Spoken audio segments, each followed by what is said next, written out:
When my parents first told me the story of Santa and his reindeer, I had a lot of questions for a toddler. How do the reindeer fly? And do they just poop while they're up there like birds? Or do they stop for bathroom breaks? Did Santa meet Jesus? And most importantly, how could he get into our house that doesn't even have a chimney?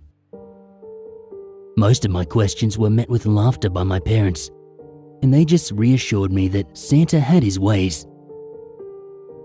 I would learn of these ways the Christmas just after my 7th birthday. It had been a brutal winter. The snow started piling up on Halloween night, and it hadn't even gotten above freezing since before Thanksgiving. School got cancelled 2 days leading up to Christmas due to the biggest storm our Midwest city had seen in over a decade. It hadn't let up since it started. We must have had 5 feet by the time my dad tucked me in that night. Usually, both Mum and Dad tucked me in, but Mum's plane for work had been delayed by the storm. Dad promised me that Mum would be home in time for me to open my presents the next day, and he left me in my room to try to fall asleep. As any kid can tell you, that was almost impossible. I tossed and turned, tried to read an old comic book with a nightlight under my blanket, and finally, just resolved to lay on my side looking out the window, looking for any glimpse of Santa. I did this every year, and never really expected to see anything. It was just a little game, like counting sheep, to try to fall asleep. I was just starting to doze off when I noticed the light over the back patio turn on. That got my attention. I walked up to my window and I looked down to see if it was an animal or if Mum had gotten home early. Instead, I saw a man standing at our back patio door, wearing a red jacket and pants with a snow-covered beard and a red pointy hat. My 7-year-old self couldn't believe that I had actually spotted Santa in my own backyard. I sprinted down those stairs in my pajamas and into the back living room. That was where the patio door was and our Christmas tree. I looked up at the glass doors where Santa was hunched over, fiddling with the door handle. He couldn't seem to get it open, which didn't bode well for me. My parents had said that he can get inside to any house he wants to. But what if the lock was too hard for him and he just decided to skip our house? What if he gave all my presents to Billy the bully who lived 2 houses down? There was no way that I was going to let that happen. So, I walked up to the door and flipped open the lock. I took a step back and I gazed up as Santa slowly pulled the door open. As I felt the blast of Arctic air fill the living room, I got my first good look at Santa. I'll admit, he didn't quite look how I expected. First of all, his red pants looked like my dad's thick work pants in a different color. His jacket had tears in it, with the stuffing, turning yellow with age, had started to pop out. A black toe stuck out of his boot, obviously a severe case of frostbite. He stepped inside, closed the door behind him, and looked down to lock eyes with me. I knew he was very old, but I didn't expect him to look so disheveled. He pulled his red beanie off, and I could see his bald scalp with grey hair falling over his ears.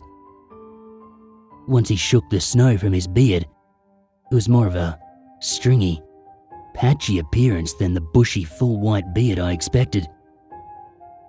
The thing that stuck with me the most, though, was the prominent scar that curved down like a snake from his forehead, over his left eye, and down to the edge of his lips. His mouth slowly opened into a toothy grin, with at least 3 teeth missing. He reached out a shaky hand and he greeted me. "Thanks for letting me in, little buddy. It was getting pretty cold out there." I was apprehensive, but I extended my little arm to shake his hand. It was ice cold to the touch, which made sense, but it was his prolonged grip on my hand that bothered me the most. Once I was free, I took a few steps back and continued scanning him up and down. Something didn't feel right, but I kept telling myself that all the pictures I'd seen of Santa were just wrong. Who else could it be? He finished brushing the snow off himself, and he walked over to the cookies and milk that I'd left out on the coffee table. He ate like he was starving, spilled half the milk on his jacket as he drank it, and he just threw the dishes to the floor when he was done. Finally, he turned back to me, and he flashed that big smile again. He shuffled toward me, and he sat in my dad's recliner, but not before scooping me up and pulling me into his lap. He asked me why I seemed so nervous, which I didn't respond to. He ran his bony fingers slowly throughout my full head of hair before rustling it a bit. When I tried to pull away, he squeezed me into a tight hug and asked me what I wanted for Christmas. I just wanted to get up and go back to bed at this point, but I whispered out the name of the gifts that I'd been dreaming of for months. The Nintendo 64 with GoldenEye and Zelda. Oh, and an extra controller, of course. He let out a quiet ho-ho sound in reply, which quickly turned into a bit of a wheezing cough. I hoped that my dad would hear and come down the stairs to check on things, but no such luck. "Well, my little friend," he said, now holding my hand in his own.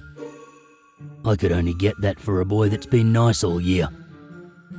His eyes narrowed as he glared down at me and tilted his head. "You have been nice all year, haven't you?" I quickly nodded my head to answer his question.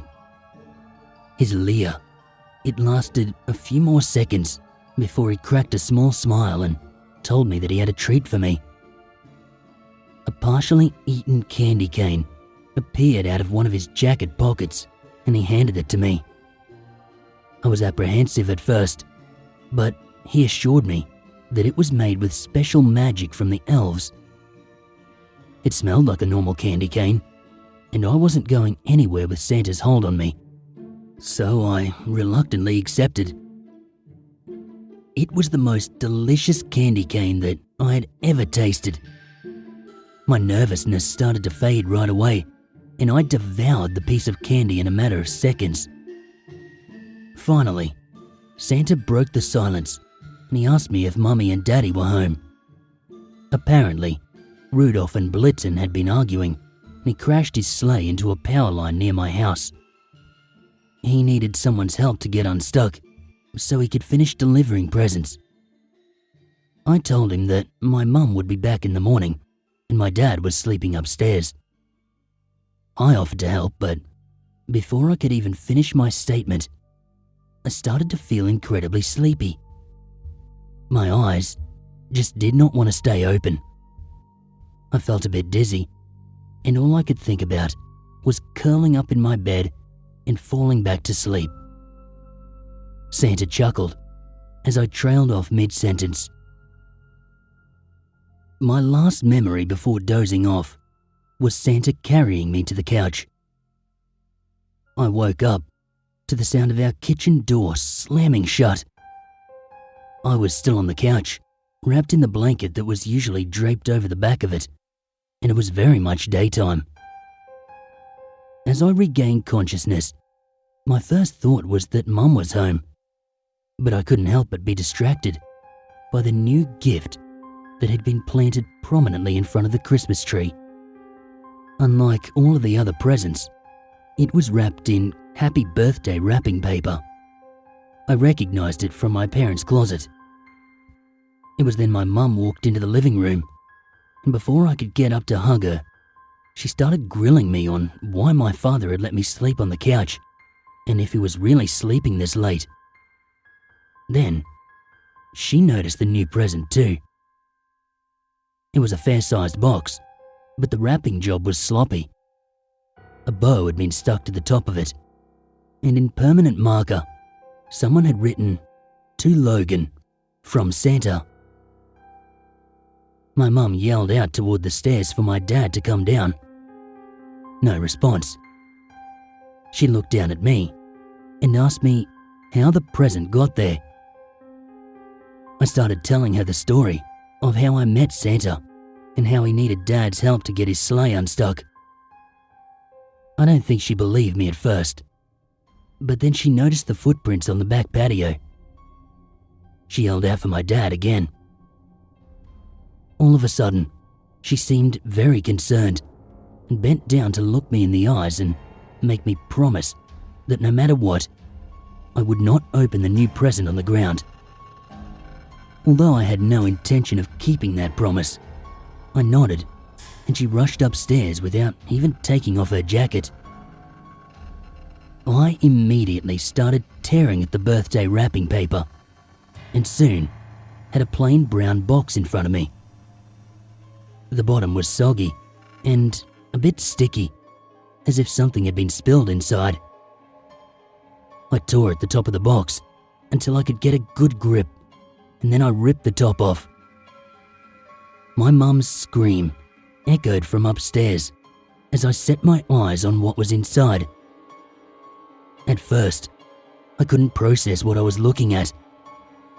My breath stopped, and I just stared for a minute before I let out a scream of my own. It was a Nintendo 64. The games I wanted, and the extra controller. Wow. My mum came running down the stairs with my dad, chasing her in a Halloween mask. She punched him in the shoulder and called him an arsehole as he pulled her into a big hug. I held the Nintendo 64 up over my head and I started dancing around. I heard my mum asking my dad where it came from, but he just brushed off all her questions, winked at me, and went into the kitchen. It was the best Christmas ever.